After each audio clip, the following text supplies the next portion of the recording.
Hello guys, তোমরা সবাই কেমন আছো? আশা করি ভালো আছো। আজ তোমাদেরকে যে ভিডিওটা দেখাবো সেটা হচ্ছে মহাতীর্থ নবদ্বীপ ধাম। এই নবদ্বীপ ধামে হচ্ছে ভগবানের জন্মস্থান। ভগবান এখানে চৈতন্যদেব রূপে জন্মগ্রহণ করেছিলেন। সেই তীর্থভূমি আজকে তোমাদেরকে দেখাবো।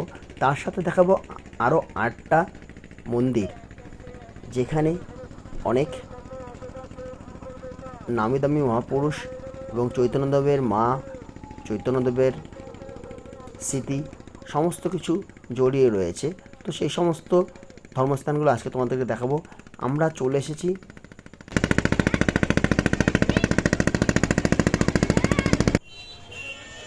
আজ নবদ্বীপে। এই যে নবদ্বীপ ঘাটে আমরা চলে এসেছি। এখন এই নবদ্বীপ ঘাট থেকে আমরা একটা টোটো রিজার্ভ করব, আর রিজার্ভ করে ঘুরব সমস্ত নবদ্বীপের তীর্থস্থানগুলো। নর্মাল সময় টোটো ভাড়া 200 থেকে 250 টাকা, আর সিজনে গেলে একটু কিন্তু বেশি পড়বে, প্রায় 400-500 টাকা চেয়ে বসবে। তো দরদাম করে নেবেন। আর তারপর আমরা প্রথম দর্শন করলাম রাধারানীর মন্দির। এটা হচ্ছে রাধারানীর মন্দির, খুব সুন্দর একটা জায়গা। যে মন্দিরের ভেতরে প্রবেশ করলে কিন্তু মনটা একদম শান্ত, স্নিগ্ধ, শীতলতায় ভরে ওঠে। আর এই মন্দিরের কিন্তু যে গর্ভগৃহ রয়েছে, সেই গর্ভগৃহে রয়েছে গুপ্ত বৃন্দাবন। এই গুপ্ত বৃন্দাবনটা কিন্তু ভীষণ সুন্দর একটা জায়গা, যেখানে 10 টাকার টিকিট কেটে কিন্তু ঢুকতে হয়। আর এখানে ঢুকলে তোমরা শ্রীকৃষ্ণের পুরো লীলা দেখতে পারবে। তাছাড়া জীবন কাহিনী সমস্ত কিছু কিন্তু দেখতে পাবে, একটা মিউজিয়ামের মধ্যে রাখা আছে। তো এটা দেখতে কিন্তু ভীষণ সুন্দর লাগবে।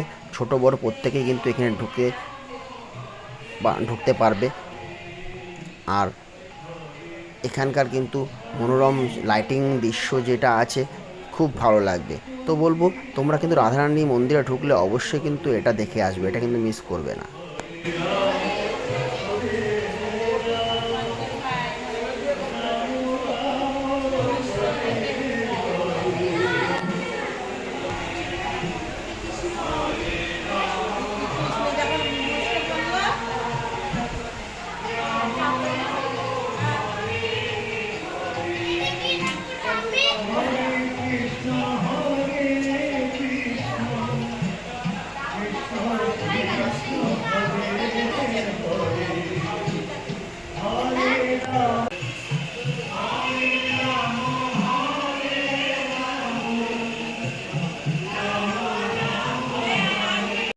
তো রাধারানীর মন্দিরে এই কৃষ্ণলীলা বা গুপ্ত বৃন্দাবন কেমন লাগলো আপনাদের, অবশ্যই কিন্তু লিখে জানাবেন। তারপর আমরা এখান থেকে বেরিয়ে এক এক করে আরও কয়েকটা মন্দির দর্শন করব। তো আপনারা আমাদের সাথে থাকুন এবং ভালোবেসে আমার চ্যানেলটাকে সাবস্ক্রাইব করে দিন, আর পেয়ে যান নতুন নতুন ভিডিও। এরকমভাবে পাশে থাকলে আমারও ভালো লাগবে। তো চলুন এক একটা করে আপনাদেরকে দেখাবো সোনার গৌরাঙ্গ, তারপর 66 ফুট চৈতন্য মহাপ্রভু, সমস্ত কিছুই দেখাবো। তো আপনারা কিন্তু আমার সঙ্গে থাকুন, এক এক করে দেখতে পাবেন। তো আমরা এখন এসে গেছি 66 ফুট গৌরাঙ্গ বা মহাপ্রভুর দর্শন নিতে। এই যে দেখুন, 66 ফুট মহাপ্রভু দাঁড়িয়ে আছেন আমাদের সামনে। আর পুরো গার্ডেনটা কিন্তু খুব সুন্দর করে সাজানো আছে বিভিন্ন দেবদেবীর মূর্তি দিয়ে। তো এখানে আসলে কিন্তু আপনাদের মনটা ভরে যাবে। এক একটা বাগানের মধ্যে এক রকম দেবদেবী এখানে রাখা আছে, এবং সেগুলো কিন্তু সমস্তটাই সিমেন্টের পুতুল দিয়ে তৈরি করা আছে। তো এইগুলো কিন্তু বাচ্চাদের যেমন মুগ্ধ করবে, সাথে সাথে বড়োদেরও মুগ্ধ করবে। যারা সনাতনী আছেন তারা কিন্তু অবশ্যই নবদ্বীপে আসলে এই মন্দিরগুলো দর্শন অবশ্যই করবেন, ভালো লাগবে।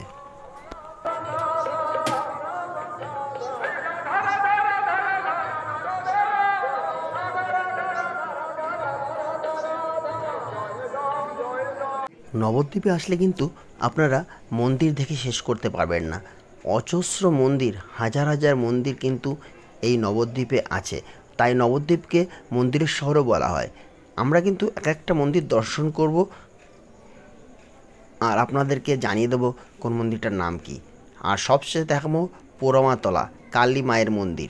তো দেখুন রাধাকৃষ্ণর যে যুগল ছবি আপনারা দেখতে পেলেন এতক্ষণ, আর এখানে কিন্তু রয়েছে গোপাল, আর তার পাশেই রয়েছে নরসিংহ। এই নরসিংহ রূপটা কিন্তু ভীষণ এক ভয়ঙ্কর দৃশ্য লাগে, তবুও কিন্তু নরসিংহ কিন্তু একটা আলাদা মাধুর্য কিন্তু আছে। আর আমরা দেখো এখন এসে গেছি পোড়ামাতলা কালী মায়ের মন্দিরে। পোড়ামাতলা কালী মায়ের মন্দির কিন্তু একটা জাগ্রত মা কালী এখানে অবস্থান করে আছেন। সকলের মনের কামনা কিন্তু এখানে পূর্ণ হয়। তো সুতরাং আপনারা নবদ্বীপে গেলে এই মায়ের কাছে গিয়ে কিন্তু একবার কামনা করে আসবেনই, আপনাদের নিজ নিজ মনের ইচ্ছা বা মনোবাঞ্ছনা। নবদ্বীপের মন্দির দর্শনের পুরো ভিডিও যদি করা যায় তাহলে কিন্তু একদিনও শেষ হবে না, এত বড় ভিডিও হবে। তো আমরা পেছে পেছে কয়েকটা মন্দির ঘুরলাম, অনেক অনেক মন্দিরে ভিডিও তোলা বারণ আছে। আর আজকের ভিডিওটা কেমন লাগলো অবশ্যই লিখে জানিও।